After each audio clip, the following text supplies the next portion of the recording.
Hi hello ನಮಸ್ತೆ ಎಲ್ಲರಿಗೂ ಸ್ವಾಗತ ಮತ್ತೊಮ್ಮೆ ನಮ್ಮ ಚಾನಲ್ಗೆ. ನೀವು ಇವಾಗ ನೋಡ್ತಿರೋ ಹಾಗೆ ನಾನು ಒಂದು 2 ಥರದ ಖೈಮಾ ರೆಸಿಪಿಗಳನ್ನು ಹಳ್ಳಿ ಶೈಲಿಯಲ್ಲಿ ಯಾವ ರೀತಿ ಡಿಫ್ರೆಂಟಾಗಿ ಮಾಡೋದಂತ ತೋರಿಸ್ತಿದ್ದೀನಿ. ಬನ್ನಿ ಹಾಗಿದ್ರೆ ಮೊದಲನೇದಾಗಿ ಒಂದು ಥರದ ಹಳ್ಳಿ ಶೈಲಿಯ ಮಟನ್ ಕೀಮಾ ಯಾವ ರೀತಿ ಮಾಡೋದಂತ ನೋಡೋಣ. ಇದಕ್ಕೇನೇನು ಬೇಕು ಅಂತ ನೋಡ್ಕೊಳ್ಳೋಣ. ನಾನಲ್ಲಿ ಒಂದು 2 ಮೀಡಿಯಮ್ ಸೈಜ್ ಟೊಮೆಟೊನ ಸಣ್ಣದಾಗಿ ಕಟ್ ಮಾಡಿ ಇಟ್ಕೊಂಡಿದ್ದೀನಿ. 2 ಈರುಳ್ಳಿ ಕೂಡ ಸಣ್ಣದಾಗಿ ಕಟ್ ಮಾಡಿ ಇಟ್ಕೊಂಡಿದ್ದೀನಿ. ಒಂದು 2 ಬಟ್ಲಷ್ಟು ಕೊಬ್ಬರಿನ ತುರಿದಿಟ್ಕೊಂಡಿದ್ದೀನಿ. ಹಾಗೆ 1 ಸ್ಪೂನಷ್ಟು ಶುಂಠಿ ಬೆಳ್ಳುಳ್ಳಿ ಪೇಸ್ಟು, 1 ಇಂಚಿನಷ್ಟು ಚಕ್ಕೆ, ಪಲಾವ್ ಎಲೆ, ಹಾಗೆ ಹುಣಸೆಹಣ್ಣನ್ನು ನೀರಲ್ಲಿ ನೆನೆಸಿಟ್ಟಿದ್ದೀನಿ. ಕೈಮಾನ 1 kgಯಷ್ಟು ಕೈಮಾ ಇದೆ. ಹಾಗೆ ಒಂದು 1/4 kgಯಷ್ಟು ಮಟನ್ ಪೀಸ್ಗಳನ್ನು ನಾನು ಆವಾಗಲೇ ಬಾಯ್ಲ್ ಮಾಡಿ ಇಟ್ಕೊಂಡಿದ್ದೀನಿ. ಹಾಗೆ ಇಲ್ಲಿ ಮಸಾಲೆಗೆ ನಾನಿಲ್ಲಿ ಅಚ್ಕಾರದ ಪುಡಿ ಹಾಗೆ ಮಸಾಲೆ ಖಾರ 1 ಸ್ಪೂನಷ್ಟು ತೊಗೊಂಡಿದ್ದೀನಿ. ಗರಂ ಮಸಾಲ, ಧನಿಯಾ ಪೌಡ್ರ್, ಹಾಗೆ ಇದು ಜೀರಿಗೆ ಪೌಡ್ರು, ಹಾಗೆ ಇದು ಹೋಮ್ ಮೇಡ್ ಗರಂ ಮಸಾಲ ಅಂದರೆ ಮಟನ್ ಮಸಾಲ, 1 ಸ್ಪೂನಷ್ಟು ಶುಂಠಿ ಬೆಳ್ಳುಳ್ಳಿ ಪೇಸ್ಟು, ಅರಿಶಿನ ಪುಡಿ. ಇವಾಗ ಮಾಡೋದು ನೋಡೋಣ. ನಾನಲ್ಲಿ ಈ ಕೈಮಾ ಏನಿದೆ ಇದಕ್ಕೆ ಮಸಾಲೆ ಸೇರಿಸ್ಕೊಳ್ಳೋಣ.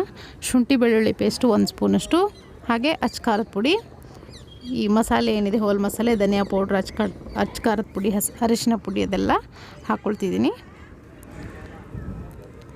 ಆಮೇಲೆ ಈ ಹೋಮ್ ಮೇಡ್ ಕೈಮಾ ಮಸಾಲ ಏನಿದೆ ಮಟನ್ ಮಸಾಲ ಇದನ್ನು ಕೂಡ ಹಾಕ್ಕೊಂಡಿದ್ದೀನಿ.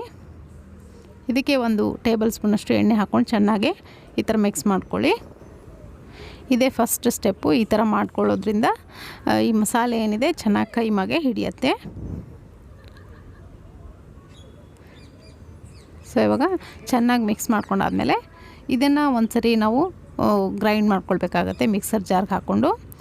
ಇವಾಗ ನೀವು ನೋಡ್ತಿರ್ಬೋದು, ನಾನಿಲ್ಲಿ ಆವಾಗಲೇ ಒಣ ಕೊಬ್ಬರಿನ ತುರಿದು ಇಟ್ಕೊಂಡಿದ್ದೆ, ಮಿಕ್ಸರ್ ಜಾರ್ಗೆ ಹಾಕ್ಕೊಂಡು ರುಬ್ಕೊಂಡು ಇಟ್ಕೊಂಡಿದ್ದೆ. ಅದೇ ಜಾರ್ನಲ್ಲಿ ನಾನು ಈ ಕೈಮಾನ ಹಾಕ್ಕೊಂಡು ಅದೇ ಮಿಕ್ಸರ್ ಜಾರ್ನಲ್ಲಿ ನಾನು 2 ಟೇಬಲ್ ಸ್ಪೂನ್ ಆಗೋಷ್ಟು ಈ ಕೊಬ್ಬರಿ ಪುಡಿ ಏನಿದೆ ಅದನ್ನು ಉಳಿಸಿದ್ದೆ. ಅದನ್ನು ಅದ್ರ ಜೊತೆಗೆ ಸೇರಿಸ್ಕೊಂಡು ನಾನಿಲ್ಲಿ ಗ್ರೈಂಡ್ ಮಾಡ್ಕೊಳ್ತೀನಿ. ನೀವು ನೋಡ್ತಿರ್ಬೋದು, ಈ ಥರ ನುಣ್ಣಗೆ ಗ್ರೈಂಡ್ ಮಾಡ್ಕೊಳ್ಬೇಕು. ಇದನ್ನು ಒಂದು ಪ್ಲೇಟ್ಗೆ ನಾನು ಟ್ರಾನ್ಸ್ಫರ್ ಮಾಡ್ಕೊಳ್ತಿದ್ದೀನಿ.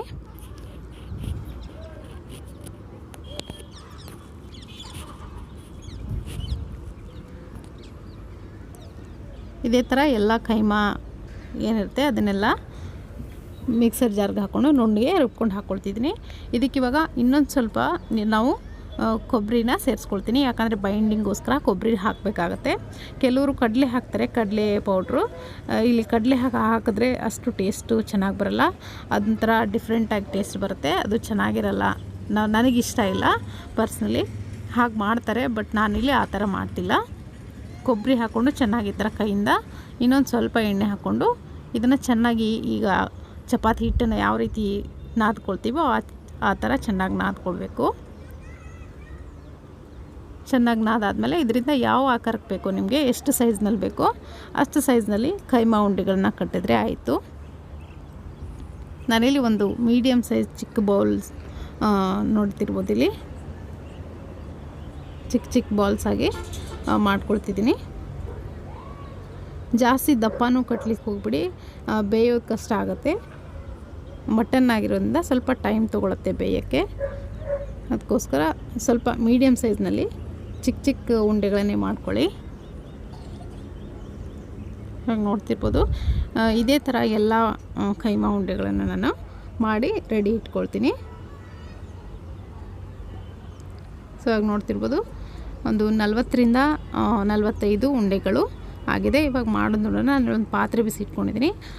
ಕೈಮಾ ಸಾಂಬಾರು ಮಾಡಲಿಕ್ಕೆ ಯಾವಾಗಲೂ ಅಗಲವಾಗಿರುವಂಥ ತಳದ ಪಾತ್ರೆನೇ ಇರಬೇಕು, ಆವಾಗಲೇ ನಿಮಗೆ ಚೆನ್ನಾಗಿ ಬರೋದು. ಈ ಪಾತ್ರೆಗೆ ಒಂದು 2ರಿಂದ 3 ಟೇಬಲ್ ಸ್ಪೂನಷ್ಟು ಎಣ್ಣೆ ಹಾಕ್ಕೊಂಡು ಒಂದು 2 ಮೀಡಿಯಮ್ ಸೈಜ್ ಈರುಳ್ಳಿನ ಸಣ್ಣದಾಗಿ ಕಟ್ ಹಾಕ್ಕೊಂಡಿದ್ದೀನಿ. ಹಾಗೆ ಒಂದು 2 ಹಸಿಮೆಣಸಿನ್ಕಾಯಿ ಕೂಡ ಇದಕ್ಕೇ ಹಾಕ್ಕೊಂಡಿದ್ದೀನಿ. ಇದನ್ನು ಚೆನ್ನಾಗಿ ಫ್ರೈ ಮಾಡ್ಕೊಳ್ಳಿ.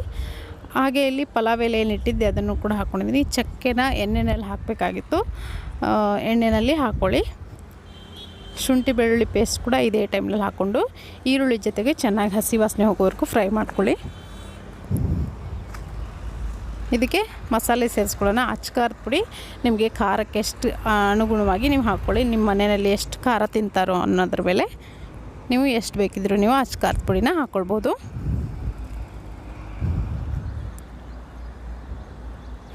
ನಾನಿಲ್ಲಿ ಒಂದು 2ರಿಂದ 3 ಟೇಬಲ್ ಸ್ಪೂನಷ್ಟು ಅಚ್ಕಾರದ ಪುಡಿ ಹಾಕ್ಕೊಂಡಿದ್ದೀನಿ. ಕೈಮಾಗೂ ಕೂಡ ನಾನು ಅಚ್ಕಾರದ ಪುಡಿ ಹಾಕಿದ್ದೀನಿ. ಸ್ವಲ್ಪ ನಮ್ಮನೇಲಿ ಖಾರ ಜಾಸ್ತಿ ತಿನ್ನೋದ್ರಿಂದ ಸ್ವಲ್ಪ ಜಾಸ್ತಿ ಹಾಕ್ಕೊಂಡಿದ್ದೀನಿ.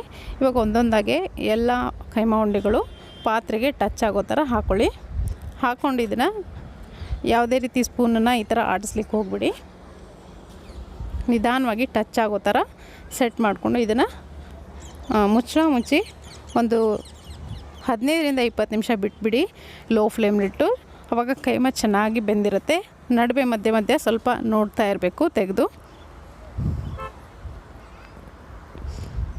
ಸೊ ಈಗ ನೋಡ್ತಿರ್ಬೋದು ಚೆನ್ನಾಗಿ ಬೆಂದಿದೆ. ಮಧ್ಯ ಮಧ್ಯೆ ತೆಗೆದು ಈ ಥರ ತಿರುಗಿಸ್ತಾ ಇರಿ. ಇವಾಗ ಒಂದ್ಸರಿ ಚೆಕ್ ಮಾಡ್ಕೊಳ್ಳಿ. ಈ ಥರ ಸ್ಪೂನಿಂದ ಒಂದು ಕೈಮಾ ತಗೊಂಡು ಈ ಥರ ಸ್ಪೂನಿಂದ ಕಟ್ ಮಾಡಿಕೊಂಡ್ರೆ ಈಸಿಯಾಗಿ ಕಟ್ ಆಗಬೇಕದು. ಆ ಥರ ಕಟ್ಟಾದರೆ ನಿಮಗೆ ಕೈಮಾ ಬೆಂದಿದೆ ಅಂತ ಅರ್ಥ. ಆವಾಗ ನೀವು ಉಳಿದಂಥ ಮಸಾಲೆನ ಸೇರಿಸ್ಕೊಳ್ಬೋದು. ಇವಾಗ ನಾನು ಸ್ವಲ್ಪ ಕೈಮಾನ ಸೈಡಲ್ಲಿ ಮಾಡಿ ಇದಕ್ಕೆ ಟೊಮೆಟೊ ಹಾಕ್ಕೊಳ್ತಿದ್ದೀನಿ. ಹಾಗೆ ಆವಾಗಲೇ ರುಬ್ಬಿಟ್ಕೊಂಡಂಥ ಈ ಕಾಯಿ ಏನಿದೆ ಕೊಬ್ಬರಿ, ಒಣ ಕೊಬ್ಬರಿ, ಅದನ್ನು ಕೂಡ ಹಾಕ್ಕೊಳ್ತಿದ್ದೀನಿ.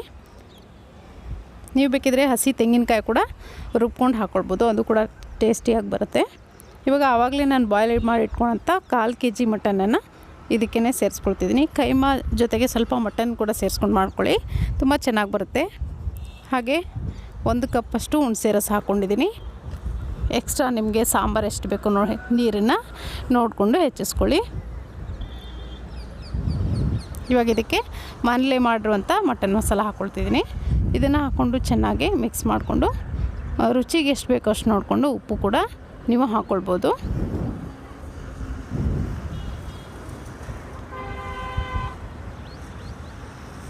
ಒಂದ್ಸರಿ ಚೆನ್ನಾಗಿ ಮಸಾಲೆ ಎಲ್ಲ ಹೊಂದೋವರೆಗೂ ಮಿಕ್ಸ್ ಮಾಡಿ ಮುಚ್ಚಿ ಇನ್ನೊಂದು 2ರಿಂದ 3 ನಿಮಿಷ ಬಾಯ್ಲ್ ಮಾಡಿದರೆ ಸಾಕು. ನಿಮಗೆ ಕೈಮಾ ರೆಡಿ ಆಗುತ್ತೆ. ಕೈಮಾ ಸಾಂಬಾರು ಹಳ್ಳಿ ಶೈಲಿಯಲ್ಲಿ ತುಂಬಾ ಟೇಸ್ಟಿಯಾಗಿರುತ್ತೆ. ಈ ವಿಧಾನದಲ್ಲಿ ನೀವು ಕೂಡ ಮಾಡಿಲ್ಲ ಅಂದರೆ ಒಂದ್ಸರಿ ಮಾಡಿ ನೋಡಿ, ಅಭಿಪ್ರಾಯ ತಿಳಿಸಿ. ಕೊತ್ತಂಬರಿ ಸೊಪ್ಪನ್ನು ಹಾಕ್ಕೊಳ್ತಿದ್ದೀನಿ ಕೊನೆಯದಾಗಿ. ತುಂಬಾ ಟೇಸ್ಟಿಯಾಗಿ ಬಂದಿತ್ತು ನಾನು ಮಾಡಿದ್ದಾಗ. ಸೊ ಇವಾಗ ಕೈಮಾ ಉಂಡೆ ಸಾರು ರೆಡಿಯಾಗಿದೆ. ಇವಾಗ ಮತ್ತೊಂದು ವಿಧಾನದಲ್ಲಿ ಕೈಮಾ ಉಂಡೆ ಸಾರನ್ನು ಯಾವ ರೀತಿ ಮಾಡೋದಂತ ನೋಡೋಣ. ಇದು ಕೂಡ ಹಳ್ಳಿ ಶೈಲಿಯಲ್ಲೇ ಮಾಡೋದು, ಸ್ವಲ್ಪ ಡಿಫ್ರೆಂಟಾಗಿ ಮಾಡಿದ್ದೀನಿ. ಇದಕ್ಕೆ ಸೇಮ್ ಅದೇ ಇಂಗ್ರೀಡಿಯೆಂಟ್ಸು, ಈರುಳ್ಳಿ, ಟೊಮೆಟೊ ಒಂದು 2 ಮೀಡಿಯಮ್ ಸೈಜ್ದು, ಹಾಗೆ ಶುಂಠಿ ಬೆಳ್ಳುಳ್ಳಿ ಪೇಸ್ಟ್ 1 ಟೇಬಲ್ ಸ್ಪೂನಷ್ಟು ತೊಗೊಂಡಿದ್ದೀನಿ.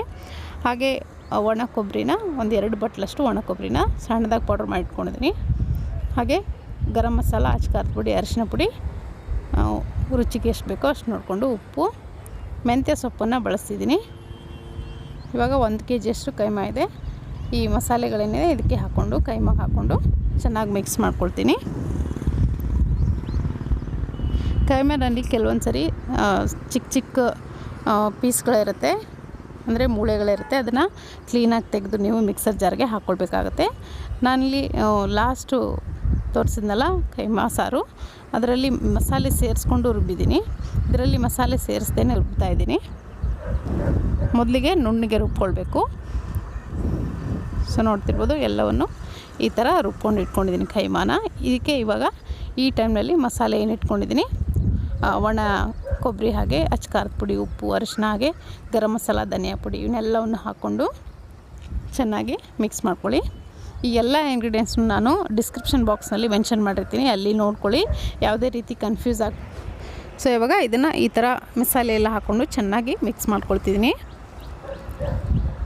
ಮಿಕ್ಸ್ ಮಾಡ್ಕೊಂಡಾದಮೇಲೆ ಇದಕ್ಕೆ ಒಂದು 2 ಟೇಬಲ್ ಸ್ಪೂನ್ ಆಗೋಷ್ಟು ಎಣ್ಣೆ ಕೂಡ ಹಾಕ್ಕೊಳ್ತಿದ್ದೀನಿ. ಎಣ್ಣೆ ಹಾಕೋದ್ರಿಂದ ಬೈಂಡಿಂಗ್ ಚೆನ್ನಾಗಾಗುತ್ತೆ. ಹಾಗೆ ಸ್ವಲ್ಪ ಮೆಂತ್ಯ ಸೊಪ್ಪು ಕೂಡ ಇದಕ್ಕೆ ಸಣ್ಣದಾಗಿ ಕಟ್ ಮಾಡಿಕೊಂಡು ಹಾಕ್ಕೊಳ್ತಿದ್ದೀನಿ. ಮೆಂತ್ಯ ಸೊಪ್ಪು ಹಾಕೋದ್ರಿಂದ ಅದರ ರುಚಿನೇ ಬೇರೆ ಆಗುತ್ತೆ. ನೀವು ಒಂದು ಸತಿ ಖಂಡಿತವಾಗ್ಲೂ ಮೆಂತ್ಯ ಸೊಪ್ಪನ್ನು ಹಾಕ್ಕೊಂಡು ಮಾಡಿಕೊಂಡು ನೋಡಿ. ನೋಡ್ತಿರ್ಬೋದು ಚೆನ್ನಾಗಿದ್ದೀನ ಮಿಕ್ಸ್ ಮಾಡ್ಕೊಂಡಿದ್ದೀನಿ. ಇವಾಗ ನಿಮಗೆ ಯಾವ ರೀತಿ ಯಾವ ಆಕಾರಕ್ಕೆ ಬೇಕೋ ಉಂಡೆಗಳು, ಆ ಆಕಾರಕ್ಕೆ ನೀವು ಉಂಡೆನ ಕಟ್ಕೊಳ್ಳಿ.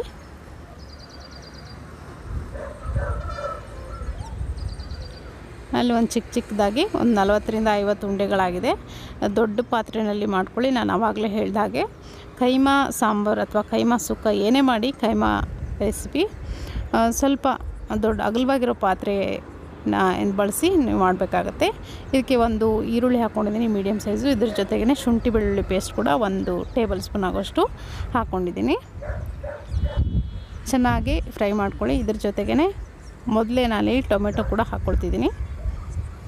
ಟೊಮೆಟೊ ಚೆನ್ನಾಗಿ ಫ್ರೈ ಮಾಡ್ಕೊಳ್ಳಿ ಮ್ಯಾಶ್ ಆಗೋವರೆಗೂ.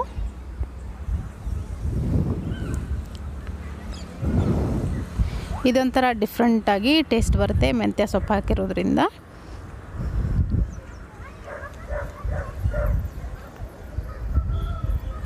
ಇವಾಗ ಇದು ಚೆನ್ನಾಗಿ ಫ್ರೈ ಆಗಿದೆ.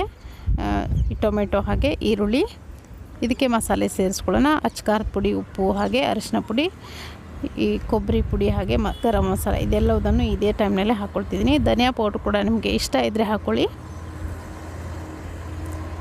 ಒಂದು 2ರಿಂದ 3 ಎಸಳು ಈ ಕರಿಬೇವಿನ ಸೊಪ್ಪು ಕೂಡ ಹಾಕ್ಕೊಂಡಿದ್ದೀನಿ. ಕರಿಬೇವಿನ ಸೊಪ್ಪು ಇದ್ದರೆ ಹಾಕ್ಕೊಳ್ಳಿ, ತುಂಬ ಚೆನ್ನಾಗಿ ಟೇಸ್ಟಿಯಾಗಿ ಬರುತ್ತೆ. ಇದನ್ನು ಚೆನ್ನಾಗಿ ಎಣ್ಣೆಯಲ್ಲಿ ಫ್ರೈ ಮಾಡ್ಕೊಳ್ಳಿ.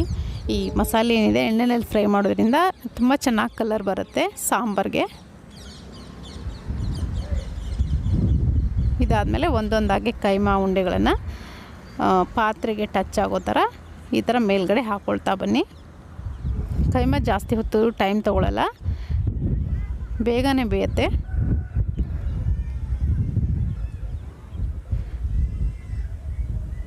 ಇವಾಗ ನೀವು ನೋಡ್ತಿರ್ಬೋದು ನಾನಿಲ್ಲಿ ಎಲ್ಲವನ್ನು ಹಾಕ್ಕೊಂಡಿದ್ದೀನಿ. ಒಂದು ಸರಿ ಕೈಮಾ ಉಂಡೆಗಳನ್ನು ಹಾಕಾದ್ಮೇಲೆ ಯಾವುದೇ ರೀತಿ ಇದಕ್ಕೆ ಸ್ಪೂನನ್ನು ಹಾಕ್ಬಿಡಿ. ನಾನಲ್ಲಿ 2 ಚಿಕ್ಕ ಟೀ ಕುಡಿಯೋ ಕಪ್ಪಿಂದ 2 ಕಪ್ಪಷ್ಟು ನೀರು ಕೂಡ ಹಾಕ್ಕೊಂಡು ಇದನ್ನು ಮುಚ್ಚಿಡ್ತೀನಿ. ಯಾಕಂದರೆ ಮಸಾಲೆ ನಾನು ಮೊದಲೇ ಹಾಕಿರೋದ್ರಿಂದ ತಳ ಹಿಡಿಯೋ ಚಾನ್ಸಸ್ ಇರುತ್ತೆ. ಅದಕ್ಕೋಸ್ಕರ ನೀರು ಹಾಕ್ಕೊಂಡು ಬೇಯಿಸ್ಕೊಳ್ಳಿ, ಏನು ತೊಂದರೆ ಇಲ್ಲ, ಒಡೆಯೋಲ್ಲ. ಮುಚ್ಚಿ ಒಂದು 10 ನಿಮಿಷ ಇದನ್ನು ಮೀಡಿಯಮ್ ಫ್ಲೇಮ್ನಲ್ಲಿಟ್ಟು ಬೇಯಿಸ್ಕೊಂಡ್ರೆ ಆಯಿತು. ನಿಮಗೆ ಕೈಮಾ ಸಾರು ರೆಡಿ ಆಗುತ್ತೆ. ಇದನ್ನ ಯಾವುದೇ ರೀತಿ ಮತ್ತೆ ಕುದಿಸೋ ಅಗತ್ಯ ಇಲ್ಲ. ನಿಮಗೆ ನೀರು ಎಷ್ಟು ಬೇಕೋ ಅಷ್ಟು ನೋಡಿಕೊಂಡು ಹೆಚ್ಚಿಸ್ಕೋಬೋದು. ಇವಾಗ ನೋಡ್ತಿರ್ಬೋದು ಎಷ್ಟು ಚೆನ್ನಾಗಿ ಕಲರ್ ಬಂದಿದೆ ಸಾಂಬಾರು. ನಾನಿಲ್ಲಿ ಪೂರ್ತಿಯಾಗಿ ತೆಳುವಾಗಿರುವಂಥ ಕೈಮಾ ಸಾಂಬಾರು ಮಾಡಿದ್ದೀನಿ. ಇದನ್ನು ಈ ಥರ ತೆಳು ಸಾಂಬಾರು ಮಾಡ್ಕೊಳ್ಳಿ. ಕೈಮಾ ಸಾರಿಗೆ ತುಂಬ ಟೇಸ್ಟಿಯಾಗಿ ಬರುತ್ತೆ. ಮುದ್ದೆ ಜೊತೆ, ಅನ್ನದ ಜೊತೆ ಅಥವಾ ರೊಟ್ಟಿ ಚಪಾತಿ ಜೊತೆ ಯಾವುದ್ರ ಜೊತೆ ಬೇಕಿದ್ರೂ ಇದು ಸೂಟ್ ಆಗುತ್ತೆ. ಇವಾಗ ಚೆನ್ನಾಗಿ ಬೆಂದಿದೆ ಕೈಮಾ. ಕೊನೆಯದಾಗಿ ಸ್ವಲ್ಪ ಕೊತ್ತಂಬರಿ ಸೊಪ್ಪನ್ನು ಹಾಕ್ಕೊಂಡ್ರೆ ನಿಮಗೆ ರುಚಿಯಾದಂಥ ಹಳ್ಳಿ ಶೈಲಿಯ ಮತ್ತೊಂದು ಕೈಮಾ ಉಂಡೆ ಸಾರು ರೆಡಿ ಆಗುತ್ತೆ. ಇದನ್ನು ನಾನು ಒಂದು ಮಿಕ್ಸಿಂಗ್ ಬೌಲ್ಗೆ ಸರ್ವ್ ಮಾಡ್ಕೊಳ್ತಿದ್ದೀನಿ. ತುಂಬಾ ಟೇಸ್ಟಿಯಾಗಿರುತ್ತೆ. ಈ 2 ಕೈಮಾ ರೆಸಿಪಿಗಳು ನಿಮಗೆ ಇಷ್ಟ ಆಗಿದೆ ಅಂದ್ಕೊಳ್ತೀನಿ. ಇಷ್ಟ ಆಗಿದರೆ ದಯವಿಟ್ಟು ಒಂದು ಲೈಕ್ ಒತ್ತೋದನ್ನು ಮರಿಬೇಡಿ. ಹಾಗೆ ನನ್ನ ಚಾನಲ್ಗೆ ಇನ್ಯಾರು ಸಬ್ಸ್ಕ್ರೈಬ್ ಆಗಿಲ್ವೋ ದಯವಿಟ್ಟು ಸಬ್ಸ್ಕ್ರೈಬ್ ಆಗೋದನ್ನು ಮರಿಬೇಡಿ. ನನ್ನ ಚಾನಲ್ನ ನೋಡೋದನ್ನು ದಯವಿಟ್ಟು ಮರಿಬೇಡಿ. Thank you.